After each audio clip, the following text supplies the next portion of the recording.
우리가 잘 아는 우리말 사자성어 가운데 청출어람이라고 하는 말이 있습니다. 제자가 스승보다 나음을 비유적으로 이르는 말입니다. 제자를 키우는 스승의 입장에서는 이 자신이 키운 제자가 자신보다 더 훌륭해지는 것은 너무나 큰 기쁨일 것입니다. 마찬가지로 모든 부모님들의 마음은 내 자녀들이 나보다 더 나은 삶을 살기를 원합니다. 그래서 어려운 형편 가운데서도 자식들의 공부와 출세를 위해서 최선의 뒷바라지를 합니다. 나는 비록 헐벗고 힘겨운 삶을 살아갈지라도 내 자식들에게는 가난을 물려주고 싶지 않아서, 나는 비록 공부할 기회가 없었지만 내 자식들은 어찌하든 공부를 시켜서 나처럼 고생하며 살게 하고 싶지 않은 것이 부모님들의 한결같은 마음입니다. 제 어머니도 초등학교를 못 나오셨어요. 못 나온 게 아니라 입학도 못 하셨어요. 여자라는 이유로 우리 외할아버지가 공부를 안 시키셨어요. 그래서 어찌어찌 해서 글을 조금 읽기는 하세요. 근데 이름을 못 쓰세요. 그리고 늘 이제 속상할 때 한마디씩 하셨어요. 나도 공부 좀 했으면 이렇게 안 살았을 텐데. 그리고 첫째 아들인 제가 공부를 하면서 학교를 입학하면 그렇게 좋아하셨어요. 특히 중학교 입학할 때 그 교복을 맞춰서 가져왔는데 저희 어머니가 야, 나도 한번 입어봐도 되냐? 그러셨어요. 그 남자 교복을 어머니가요. 그럼요. 사실 어머니가 돈 낸 거거든요. 그래서 어머니가 그 교복을 읽어보면서 눈물이 그렁그렁 하셨어요. 우리 아들이 벌써 커서 중학교에 간다고 막 모자를 써보시고 이렇게 좋아하셨어요. 다 알죠. 이제 중학교쯤 되면 엄마는 늘 그 떨어진 러닝셔츠를 입으셨고요. 근데 언제나 아들은 새 옷을 사다 입히셨어요. 남자는 어디 가나 반듯해야 된다. 옷이 깔끔해야 돼. 그러셨죠. 다 여기 계신 아마 저희 어머니 또래들 또는 어르신들이 아마 똑같은 경험들을 많이 하셨을 겁니다. 근데 우리 하나님 아버지의 마음도 이와 같습니다. 하나님께서는 하나님의 피조물인 인간들이 처음 하나님이 창조하실 때처럼 하나님과 올바른 관계를 통해 하나님이 주시는 풍성한 축복 가운데 살아가기를 누구보다 원하십니다. 왜? 그분이 우리를 창조했기 때문입니다. 비록 이전 세대가 죄악으로 인해 어려움을 겪었지만 그 다음 세대만큼은 부모들의 잘못을 되풀이하지 않고 하나님의 축복 속에 살아가기를 원하셨습니다. 그래서 하나님께서는 부모인 우리들에게 오늘도 간곡하게 부탁하십니다. 부모인 너희들의 실패를 그들에게 물려주지 말아야 한다. 너희가 경험한 신앙의 유산, 그 하나님의 축복, 하나님의 영광, 하나님께 받은 그 은혜, 그것들을 너희 자녀들에게 전해주어야 한다. 이것이 오늘 주님이 우리에게 부탁하시는 본문의 말씀입니다. 이런 하나님의 마음을 알고 그 말씀에 순종하기 위해서 우리는 어떻게 해야 할까요? 첫째로 하나님께서는 부모인 우리가 먼저 하나님을 경험하기를 원하십니다. 주님은 오늘 본문 1절에서 3절까지 내용을 통해 내 백성이여 내 율법을 들으며 내 입의 말에 귀를 기울일지어다. 여기서 내 백성이여, 이 부모들을 향한 말씀이세요. 내가 입을 열어 비유로 말하며 예로부터 감추어졌던 것을 드러내려 하니 이는 우리가 들어서 아는 바요 우리의 조상들이 우리에게 전한 바라고 말씀하십니다. 주님은 우리에게, 부모가 된 우리에게 내 율법을 들으며 또 내 입의 말에 귀를 기울이라고 그렇게 말씀하십니다. 부모인 우리들이 나 자신을 위해서도 또 내 정말 금쪽 같은 내 자녀들을 위해서도 먼저 할 일이 있는데 하나님의 말씀을 듣고 그 말씀에 귀를 기울이는 겁니다. 청정하는 겁니다. 그리고 그 말씀대로 살기로 결정하는 겁니다. 너희가 먼저, 부모인 너희가 하나님의 음성을 들어야 한다. 삶의 모든 영역에서 하나님의 말씀을 기준으로 살아야 한다. 예수님이라면 어떻게 하셨을까? 성경에는 이것을 뭐라고 말씀하시나 이렇게 늘 염두에 두고 그렇게 살 것을 부탁하십니다. 우리가 살고 있는 대한민국의 미래와 관련해서 가장 큰 위기는 인구 절벽이 된 겁니다. 뭐 경제 문제, 뭐 남북한의 어떤 군사에 관한 문제, 여러 가지 얘기들을 하지만 가장 심각한 위기가 인구 절벽입니다. 작년에 출산율이 0.83까지 떨어졌습니다. 무슨 말이냐면 2명이 결혼해서 1명도 안 낳고 있다는 뜻입니다. 근데 아마 올해가 지나면 0.8이 무너질 거라고 예상들을 합니다. 왜냐하면 이제 산부인과에 임신한 분들 등록하는 거 보면 알죠. 내년에 이제 출생할 사람들 예상을 보면 내년엔 0.7대로 떨어진답니다. 이게 OECD에 가입한 나라 중에 꼴등입니다. 인구학자들은 지구상에서 가장 먼저 없어질 나라가 대한민국이라고 말합니다. 이대로 가면 40년 후에 대한민국의 인구가 4천만 명 밑으로 떨어진답니다. 지금 5천만이 살짝 넘거든요. 4천만 명 밑으로 떨어진대요. 그렇다면 여러분, 우리나라 교회의 가장 큰 위기는 무엇이라고 생각하십니까? 다음 세대인 우리의 자녀들에게 신앙이 전수되지 못하고 있는 겁니다. 인구가 줄는 것보다 교회 학교가 줄어든 그 폭이 훨씬 더 큽니다. 한동안 교회가 처음에 교회 학교가 줄어들 때 애들이 요즘 작아서 그래. 집에서 애를 안 낳잖아. 인구가 주니 뭐 교회 학교도 줄 수밖에 없지. 이렇게 말씀을 하셨어요. 일부 맞고 일부 틀립니다.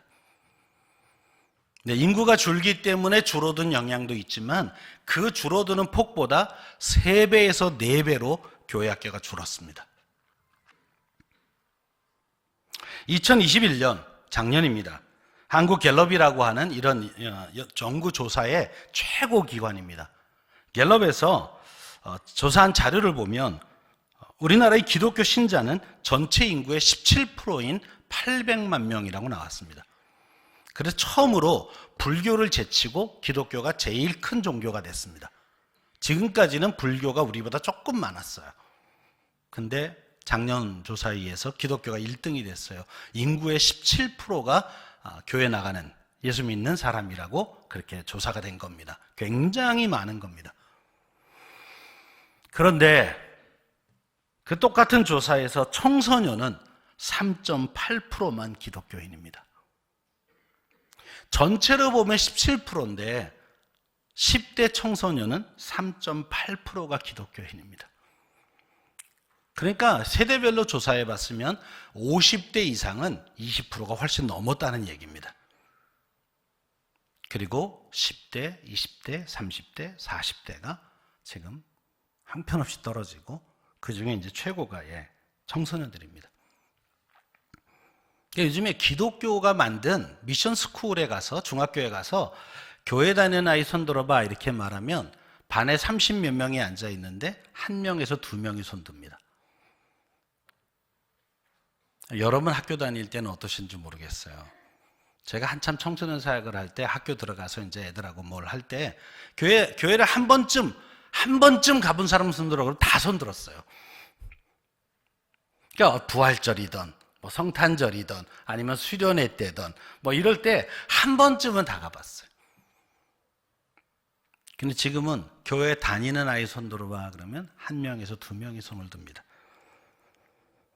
더구나 지난 2년 동안 코로나 팬데믹 현상은 그렇지 않아도 무너져 있던 한국교회 다음 세대 사역을 절망으로 몰고 갔습니다. 그야말로 한국교회 다음 세대 사역은 붕괴되고 있다고 말할 정도로 어려움에 처해 있습니다. 안 나옵니다. 공식적으로 절반이 줄었고요. 심한 교회는 3분의 1도 안 남았습니다. 그렇다면 여러분, 왜 그렇게 잘 나가든 여러분 한국교회는 어른들이 부흥시킨 교회가 아니에요. 선교사님들이 처음 와서 중고등학교를 만들고 교회마다 소학교를 만들면서 어린아이들이 먼저 교회로 몰려와서 걔네가 가정복음화를 위해 눈물로 기도하고 엄마 아빠를 전도해서 부흥시킨 게 한국 기독교입니다. 그래서 70년대까지 모든 교회가 어른들 숫자보다 다음 세대 자녀들의 숫자가 더 많았습니다. 근데 그렇게 잘 되던 한국 교회가 특히 다음 세대 사역이 왜 붕괴되는 상황까지 왔을까요? 여러 가지 이유를 댈 수 있지만 가장 근본적 이유는 다음 세대 사역이 붕괴된 건 부모 세대의 신앙이 붕괴됐기 때문입니다. 한국교회 부흥기에 태어난 지금의 부모 세대, 특히 30대, 40대는 대부분 모태신앙들이었어요. 별 어려움 없이 신앙생활을 시작해서 그냥 태어나 보니까 교회 다니고 있는 거예요. 더구나 한국의 경제가 한참 고속성장을 할 때 자라난 세대였습니다. 그 시기에 한국교회는 순교자의 영성을 잃어버리고 세속화의 물결이 교회 안으로 막 밀려 들어왔습니다. 열심히 공부해서 명문대학에 입학하고 대학을 졸업한 다음에 대기업이나 연봉이 높은 전문직에 취업을 해서 부자가 되는 것이 하나님의 축복이라는 잘못된 가르침을 따라 성장한 세대이기도 합니다. 그래서 이제 새벽 기도 때 보면 대부분 기도가 이렇게 끝나죠. 주시옵소서, 주시옵소서. 참 희한해요. 그 대목에만 힘을 주세요. 사실 제가 이제 새벽 기도 인도하는 일반 목회 담임을 하고 이럴 때 새벽 기도 이제 다 끝나고 불이 다 꺼지고 개인 기도 시간이 되면 강대상에 엎드려서 한 5분 동안은 제 기도를 하지 않았어요. 교인들이 무슨 기도를 하나 듣고 싶었어요. 네, 그럼 대부분 주시옵소서. 근데 그 주시옵소서 앞부분은 조금 작게 하셔도 잘 안 들려요. 근데 거기에 핵심적 내용은 내 남편 진급, 돈벌이 잘 되게, 우리 장사 잘 되게, 우리 아이 성적 높고 대학 잘 가고 취업 잘하고 다 대부분 이거예요. 우리 아이가 정말 예수를 나의 주님으로 영접하고 그 아이가 하나님의 말씀에 순종해서 하나님과 세상을 사랑하며 그렇게 하나님의 사명을 위해 살아가는데 이 아이가 쓰임받게 하여 주옵소서. 이 기도가 아니었어요. 어제 금요일 저녁에 우리 김상건 목사님 많이 들었죠. 이렇게 머리 누르고 전말을 보내주옵소서. 그러니까 세상적인 출세, 명예, 영광, 승진, 이것이 하나님의 축복이라고 그렇게 생각들을 했어요. 맞습니다. 맞는 얘기예요. 근데 하나님이 우리를 향한 축복은 그것만 있는 건 아니거든요. 내 영혼이 잘 되고 그리고 범사가 잘 되고 강건해지기를 원하노라. 이 순서가 있어요.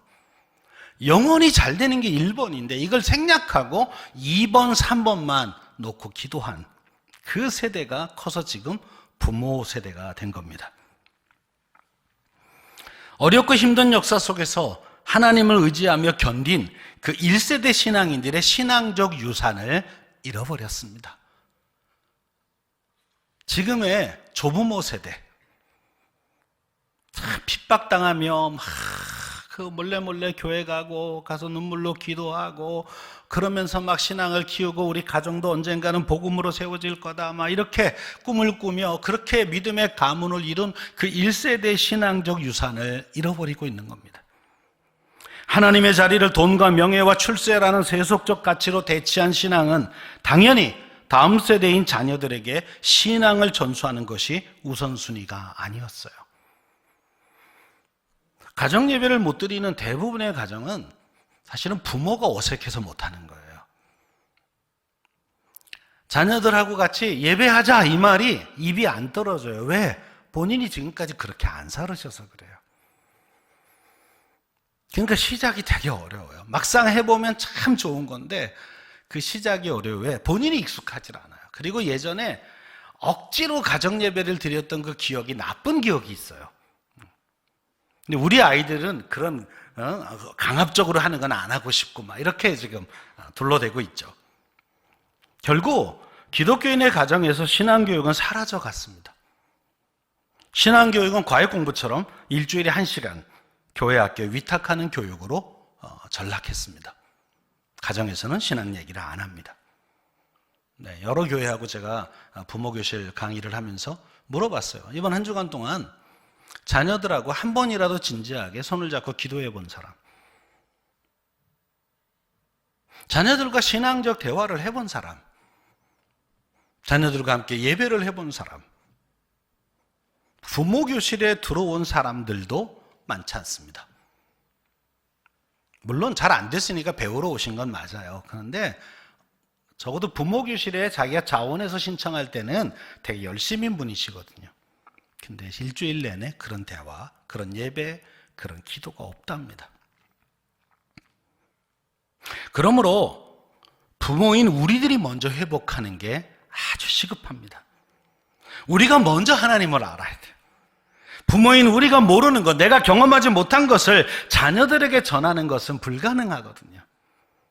우리가 살아내지 못하는 것을 어떻게 자녀들에게 살아내라고 하겠습니까? 우리가 먼저 예수님을 나의 주님으로 영접하고 주님의 제자로 성장해 가야 돼요. 그냥 일주일에 한 번 교회 오는 거 그것도 참 귀한데, 그걸 넘어서서 이제는 내 삶의 모든 영역에서 아버지의 뜻을 따라 살려고 하는 이 성숙함, 이 성장이 있어야 된다는 말입니다. 그럴 때 주님 안에서 거룩한 삶을 살아가는 부모인 우리들을 보면서 자녀들이 하나님의 영광을 보게 돼요. 하나님의 능력을 보게 됩니다. 하나님이 행하신 놀라운 역사들을 보게 돼요. 왜? 믿음의 부모가 기도하는 모습 봤거든요. 같이 기도하자고 했거든요. 아이도 못 모르고 엄마 따라 기도했어요. 근데 그 일이 이루어지는 걸 같이 보는 거예요. 우리 엄마가 우리 친구들의 엄마하고 달라. 우리 아빠가 친구들의 아빠하고 달라요. 왜? 뭘 처리하는 방식이 달라요. 그러니까 아이들은 자연스럽게 알게 돼요. 아, 저럴 땐 기도하는 것이구나. 아, 저럴 때는 하나님의 말씀을 생각하면서 그렇게 따라가는 것이구나. 아, 이럴 때는 가정이 다 모여서 함께 예배하는 거구나. 아침에 일어나면 기도부터 하는 거구나. 잘 때는 또 하나님께 감사하고 그리고 자는 거구나. 아, 우리 아빠 보니까 돈을 벌어오면 그중에 11조를 딱 떼어서 하나님 거부터 먼저 챙기시는구나. 이게 책상에서 가르친 게 아니고 그냥 보는 거예요. 예전에 이렇게 현금으로 이렇게 월급을 받을 때가 있었어요. 그러면 믿음의 가정에서 보면 그 중에 이렇게 열어서 새 돈만 뽑아요. 새 돈 뽑아서 그럼 이제 옆에 자녀들이 묻죠. 그건 왜 뽑아? 새 돈만? 그럼 이건 하나님 거야. 아, 하나님께는 제일 좋은 걸 드리는 거구나. 제가 아는 한 권사님은 그 새 돈이 없으면 이렇게 물 뿌리기로 돈에다 물을 뿌리세요. 그리고 다리미로 다리세요. 그게 잘 안 될 때는 겨울에 이렇게 방바닥이 뜨끈뜨끈 하잖아요. 장판 밑에다 이렇게 깔으세요. 그리고 주일날 되면 이게 이제 바짝 말라서 새 돈이 되죠. 그거 헌금 봉투에 이렇게 넣고 오세요. 그걸 자녀들이 보는 거예요. 아, 그냥 주머니 대충 꺼내가지고 구깃구깃한 거 이렇게 내는 게 아니구나. 이 부모가 보여주는 겁니다. 부모가 늘 막 설거지를 하고 뭐 방바닥 닦고 그러면서 정말 찬송을 하세요. 응? 애들이 그걸 어느새 귀로 다 듣고 어느 날 애들이 따라 합니다. 네, 여러분 이제 우리 예배 때 가정 예배하는 거 매주 보여드렸잖아요. 거기에 어느 집사님 아들 다 아는 찬송 부르는 거 보셨죠? 십자가 십자가. 그걸 그렇게 하라고 가르쳐서 합니까? 아빠가 워낙 찬양을 잘하니 아들이 그 소리 왜 듣는 거죠. 그러니까 아빠처럼 부르고 싶은 거예요. 성악은 안 배웠는데 아빠가 부르는 거 보니 멋있거든요. 막 이렇게 부르니까 자기도 그러고 싶은데 아직 변성도 안 돼. 그러니까 십자가 이렇게 힘을 줘서 부르는 거야. 아주 웃겨 죽는 줄 알았어요. 근데 웃다가 눈물 나왔어요. 정말 귀하다. 응? 집에 찬송 소리가 안 나는데 어떻게 아이가 그렇게 노래를 부르겠어요? 집에서 맨날 트로트만 틀어놓으면 애가 트로트를 합니다. 집에서 맨날 팝송 부르면 애는 팝송을 배우죠. 근데 집에 찬송 소리가 나면 아이는 찬송을 배우는 거예요. 얼마나 이게 귀한 건데요. 그러니까 부모는 공부로 가르치지 않아요. 부모는 삶으로 가르쳐요. 그래서 하나님이 부모인 우리에게 너희가 먼저 너희가 먼저 하나님의 말씀을 들어라. 너희가 그 말씀대로 좀 잘 살아라. 그러면 자연스럽게 그 집의 아이는 그 부모를 보면서 그 신앙생활을 잘 따라가는 겁니다. 자녀들에게 하나님의 놀라운 역사가 시작되는 것입니다. 두 번째로 하나님께서는 부모인 우리가 자녀에게 적극적으로 가르칠 것을 말씀하십니다.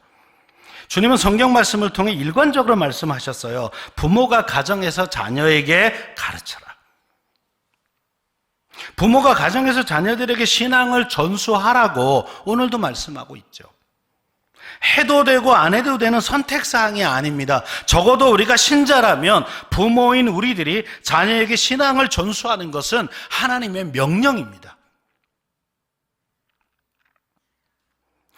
하나님께서 우리에게 최고의 선물로 자녀를 주시고 우리를 부모가 되게 하신 가장 중요한 사명은 바로 자녀에게 신앙을 전수하는 것입니다.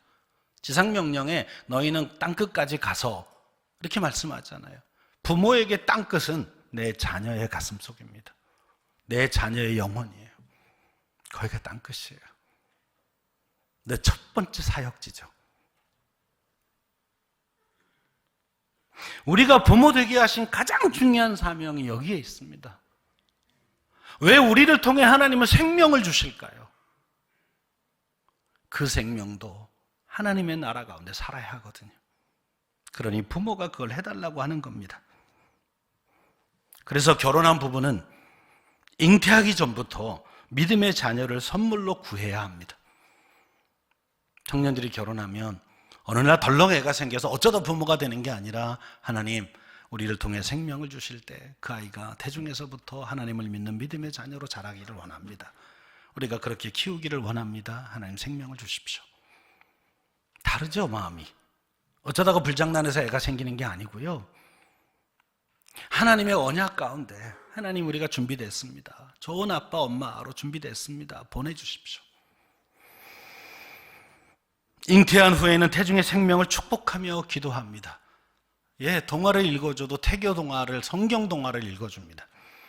그리고 아빠가 매일 그 배에다 손을 얹고 축복 기도를 합니다. 그럼 언젠가부터 애가요, 아빠 손이 딱 닿고 기도 시작하면 발로 차요. 툭툭 느껴져요. 짜스, 좋구나. 찬송을 불러주면 그 발놀림이 되게 활발해져요. 그리고 아이는 태어나자마자 찬송에 벌써 반응해요. 왜? 태중에서 다 듣던 거거든요. 태어난 후에 하나님의 자녀로 키우기 위한 최선의 노력을 해야 합니다. 왜? 그게 부모됨의 가장 중요한 것이기 때문입니다. 주님은 부모인 우리들에게 명령하세요. 본문 4절에서 하나님은 부모인 우리가 경험한 하나님의 영예를, 우리가 경험한 하나님의 능력을, 우리가 하나님이 행하신 놀라운 역사들을 자녀들에게 가르치라고, 전달하라고 그렇게 말씀하고 있습니다. 근데 여러분, 경험했어야죠. 그래야 전할 거 아닙니까? 우리가 먼저 하나님의 그 영광을, 그리고 하나님이 우리에게 행하신 그 놀라운 능력과 역사들을 경험해야 그 이야기를 자녀들에게 해야 할 거 아닙니까? 애들 다 키웠으니까 나는 뭐 이제는 끝났네. 산만해요. 자식은 끝까지 자식입니다. 자식이 30이 되고 40이 돼도요, 그래도 부모의 기도가 필요하고 부모가 이 하나님을 전해야 합니다. 아마 여러분 자제 중에 어렸을 때 다 따라서 교회 잘 나오다가 이제 청년 때가 되고 이러면서 교회 안 나와서 지금 되게 막 속상해하고 힘들어하는 분들이 계세요. 실망하지 마시고 기도했으면 좋겠어요. 그리고 기회 닿을 때마다 그냥 너 교회 안 나갈래! 이렇게 하지 마시고 그냥 여러분이 받은 은혜를 이야기하세요. 내가 하나님으로 인해 이런 복을 받았고, 내가 하나님으로 인해 이런 사랑을 받았고, 하나님이 내가 기도할 때 이렇게 역사하셨고, 그냥 본인의 체험 얘기를 하세요. 너는 잊어먹었겠지만 네가 아파서 힘들고 할 때, 병원도 갈 수 없었을 때, 내가 너를 품에 안고 기도할 때 하나님이 그 열을 다 떨어뜨리시고 낫게 하신 거 너는 모르지. 너 성장하는 과정 속에도 나는 하나님의 은혜를 많이 경험했다. 이 얘기를 하셔야 돼요. 다시 돌아와야죠. 다시 돌아와야죠. 우리는 천국 가고요, 자녀들은 천국 못 오는 이 비극은 없어야죠. 저처럼 일대 신앙인 사람은 계속하는 기도가 있어요. 우리 엄마 아빠 겨우 신앙 조금 가졌는데 저희 어머니 치매 환자 된다면 이거 잃어버리지 않게 해주세요. 우리 어머니 하나님 부를 때에 그때 아멘하고 갈 수 있게 해주세요. 가끔 제정신이 돌아오실 때가 있어요. 그럼 그때 얘기해요. 하나님이 부르시면 아멘 그리고 따라가 엄마. 그럼 그 치매 걸린 엄마가 그래요. 또 금방 잊어버리세요. 근데 자꾸 이렇게 기회 닿을 때마다 하면 그 순간에 하나님 앞에 고백하고 천국으로 들어가시지 않을까. 이번 수요일날 면회 가는데 너무 설레입니다. 요양원에 계시는데 너무너무 설레요. 가서 또 이 얘기하고 올 거예요. 자녀들도 해야죠. 저는 뭐 조카도 제가 딸처럼 키운 조카도 있는데 걔네들 기도 늘 합니다. 하나님 아이가 빨리 주님께 돌아오게 하옵소서. 제 동생들 아직 옛날에 다 교회 다녔는데 요즘 안 나오는 동생들도 있어요. 동생들 놓고 기도해요. 하나님 딴 건 몰라도 애들이 다시 인생의 어느 경험 속에 주님을 다시 깨닫고 돌아오게 하옵소서. 자녀에게 이걸 해야 되는 거예요. 신명기 6장 1, 2절에도요. 주님 말씀하세요. 이는 곧 너희 하나님 여호와께서 너희에게 가르치라고 명령하신 명령과 규례와 법도라. 너희가 건너가서 차지할 땅에서 행할 것이니 곧 너와 내 아들과 내 손자들이 평생에 내 하나님 여호와를 경외하며 내가 너희에게 명한 그 모든 규례와 명령을 지키게 하기 위한 것이며 또 내 나라를 장구하게 하기 위한 것이라. 또 신명기 6장 7절 9절 우리가 너무 잘 아는 말씀 속에 내 자녀에게 부지런히 가르치며 집에 앉았을 때든지 길을 갈 때든지 누워있을 때든지 일어날 때든지 이 말씀을 강론할 것이며 너는 또 그것을 내 손목에 메어 기호를 삼으며 내 미간에 붙여 표를 삼고 또 내 집 문설주와 바깥문에 기록할지니라. 어느 때든지 어느 장소든지 또는 부모의 모든 의상과 장식까지 그리고 집의 인테리어까지 모든 것을 동원해서 자녀에게 신앙을 전수하는 일에 최우선에 두고 행할 것을 부모에게 말씀하십니다. 그만큼 부모가 자녀에게 신앙을 전수하는 건 가장 중요한 사명입니다. 대학 입시보다 대기업에 취업하는 것보다 세상의 돈과 명예와 지위보다 그 어떤 것보다 자녀가 하나님을 믿는 신앙으로 성장하는 것이 최우선임을 성경은 말씀하고 있습니다. 그리고 그 주님의 자녀가 됐을 때 그 나머지 것들은 하나님의 은혜로 채워지고 하나님의 공급하심 속에 경험하는 것입니다. 주님 복음서를 통해서 어리석은 부자의 비유를 말씀하셨지 않습니까? 누가복음 12장에 나오는 어리석은 부자 이 15절부터를 읽습니다.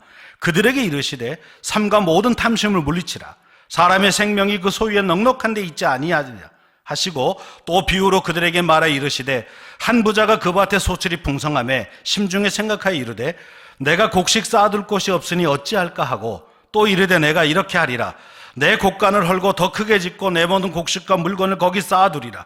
또 내가 내 영혼에게 이르되 영혼아 여러 해 쓸 물건을 많이 쌓아두었으니 평안히 쉬고 먹고 마시고 즐거워하라 하리라 하되 하나님은 이르시되 어리석은 자여 오늘 밤에 내 영혼을 도로 찾으리니 그러면 내 준비한 것이 누구의 것이 되겠느냐 하셨으니 자기를 위하여 재물을 쌓아두고 하나님께 대하여 부여하지 못한 자가 이와 같으니라. 자녀의 구원보다 중요한 것은 없습니다. 자녀에게 신앙의 유산을 물려주고 주님과 동행하는 삶을 살게 하는 것은 최고의 축복입니다. 그래서 탈무드에 흥미로운 교훈이 전해지고 있죠. 어리석은 사람들은 자녀에게 재산을 남기고 양식 있는 사람들은 자녀에게 지식을 남기고 지혜로운 부모들은 자녀에게 신앙을 남긴다. 주님은 잠언 14장 26절에서 말씀하셨습니다. 여호와를 경외하는 자에게는 견고한 의뢰가 있나니 그 자녀들에게 피난처가 있으리라. 또 역대상 28장 9절에서 다윗은 아들 솔로몬에게 마지막 유언을 합니다. 내 아들 솔로몬아 너는 내 아비의 하나님을 알고 온전한 마음과 기쁜 뜻으로 섬길지어다. 다윗이 아들에게 남긴 유산은 하나님이었습니다. 우리도 다윗처럼 내 자녀에게 하나님을 유산으로 남기는 지혜로운 부모가 되기를 주님은 오늘 요청하고 계십니다. 마지막으로 세 번째, 하나님께서 자녀에게 부모인 우리보다 더 나은 삶을 살게 하라고 말씀하고 있습니다. 그러니까 부모인 우리는 비록 폐역하고 완악한 세대였을지라도 내 자녀는 그렇게 키우면 안 된다고 말씀하세요. 부모 세대는 마음이 정직하지 못하여 그 심령이 하나님께 충성되지 않았더라도 너희 자녀들은 그렇게 키우면 안 된다고 주님이 말씀하십니다. 내 자녀는 그들의 소망을 하나님께 두는 그런 자녀로 키워야 할 것을 오늘 말씀하고 있습니다. 주님은 부모들이 적극적으로 자녀에게 하나님을 알게 하고 신앙인으로 살게 해야 될 이유를 오늘 본문 7절과 8절에서 구체적으로 설명하십니다. 그들로 그들의 소망을 하나님께 두며 하나님께서 행하신 일을 잊지 아니하고 오직 그의 계명을 지켜서 그들의 조상들 곧 완고하고 패역하여 그들의 마음이 정직하지 못하며 그 심령이 하나님께 충성하지 아니하는 세대와 같이 되지 아니하게 하려 하심이로다. 다시 말하면 내 자녀를 부모보다 더 나은 삶으로, 또 멸망으로 가던 삶이 아니라 축복으로 가는 삶으로 살게 하기 위해서 하나님을 알게 해야 된다고 말씀하고 있는 것입니다. 더 나은 삶이란 무엇입니까? 요즘 세상에서 워라벨이라는 말을 많이 해요. 젊은이들. 워라벨. 영어로 워크 라이프 밸런스의 약자입니다. 그러니까 직장을 구할 때 젊은이들이 옛날에는 월급 많이 주는 걸 택했어요. 근데 요즘은 퇴근이 칼 같은데, 주말에 안 불러내는데, 그래서 내가 내 여가 시간을 즐기고 가족들과 시간을 보내는 그런 직장을 선호합니다. 요새 웰빙이라는 말도 많이 해요. 영어에 뭐 잘 된다의 웰자하고 존재라는 뜻의 being, 그래서 잘 되는 존재, 웰빙이라 그래서 뭐 요새 음식도 막 웰빙 식사 뭐 이런 얘기 하죠. 몸과 마음이 편안함과 행복을 추구하는 태도나 행동을 말하는 말이에요. 한마디로 말하면 잘 사는 존재가 되고 싶은 겁니다. 행복하게 살고 싶은 인간의 마음을 표현한 겁니다. 그렇다면 우리도 한번 생각해 보십시다. 그리스도인들에게 잘 사는 삶이란 뭡니까? 신앙인들의 워라벨은 무엇이며 신앙인들의 웰빙은 뭡니까? 우리가 어떤 상태일 때 가장 행복한 삶을 살까요? 주님은 여호수아서 1장 7절과 8절에서 여호수아에게 그 비밀을 알려줍니다. 오직 강하고 극히 담대하여 나의 종 모세가 내게 명령한 그 율법을 다 지켜 행하고 우로나 좌로나 치우치지 말라. 그리하면 어디로 가든지 형통하리니 이 율법책을 내 입에서 떠나지 말게 하며 주야로 그것을 묵상하여 그 안에 기록한 대로 다 지켜 행하라. 그리하면 내 길이 평탄하게 될 것이며 내가 형통하리라. 성경은 성공이라는 말보다요 형통이라는 말을 많이 하세요. 우리 인생이 평탄하게 아무 일 없이 평안하게 가고 또 손대어 일하고 꿈꾸는 것마다 형통하게 된다. 얼마나 좋습니까? 근데 그렇게 되기 위해서 우리가 먼저 할 일이 있다. 하나님의 말씀을 가까이 두고 그 말씀을 주야로 묵상하고 그 가운데 기록한 대로 행하라.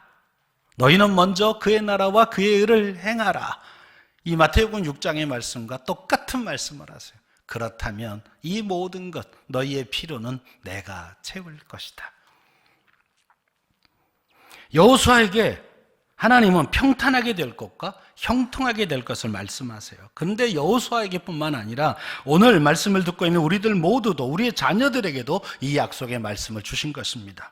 우리의 자녀들의 삶이 평탄하고 형통하게 되는 삶이 되기를 원하십니까? 그렇다면 하나님을 전해주세요. 그 하나님의 말씀을 어려서부터 가르치세요. 그들의 마음판에 새겨지게 해주세요. 그들이 평생 그 하나님과 하나님의 말씀과 동행하게 하며 그렇게 살아가면 하나님이 약속하십니다. 그들의 인생의 앞길을 평탄하게 할 것이며 그리고 형통하게 할 것이라고 약속하고 있습니다. 자녀들이 부모인 우리들보다 더 잘 되기를 원하는 것은 모든 부모님들의 공통된 소망입니다. 주님의 마음도 그렇습니다. 그래서 주님은 오늘 이 시편 78편 말씀을 통해 우리에게 부탁하고 있는 겁니다. 사랑하는 성도 여러분, 우리 하나님께서는 부모인 우리가 먼저 하나님과 나의 하나님을 믿고 하나님을 나의 하나님으로 믿고 하나님의 말씀에 순종하여 하나님의 영광과 능력을 경험하는 삶을 살기를 원하십니다. 그리고 우리가 믿는 하나님의 영광과 능력을 우리 자녀들에게 부지런히 가르칠 것을 명령하십니다. 그럴 때 우리의 자녀들은 세상에서 가장 행복한 삶, 부모보다 더 나은 삶, 영원한 생명이 보장된 축복된 인생을 살게 될 것입니다. 우리 신성교회 모든 가정의 자녀들이 이렇게 순종하는 부모들을 통해 하나님 앞에 소망을 두는 인생, 그리고 하나님이 평탄케 하시고 형통케 하시는 그 축복을 다 누리기를 주의 이름으로 간절히 축원합니다. 기도하겠습니다. 하나님 아버지, 오늘도 주신 말씀 마음에 새깁니다. 우리가 잃어버린 거 있으면 다시 마음을 추스리게 해주시고, 우리가 순종하지 못한 것 회개하며 다시 순종하게끔 마음의 결단을 주시고, 오직 주님만 따라가고 우리가 먼저 믿음의 보인을 보이는 부모들이 되게 하나님이 도와주시옵소서. 감사하며 예수님 이름으로 기도하옵나이다. 아멘.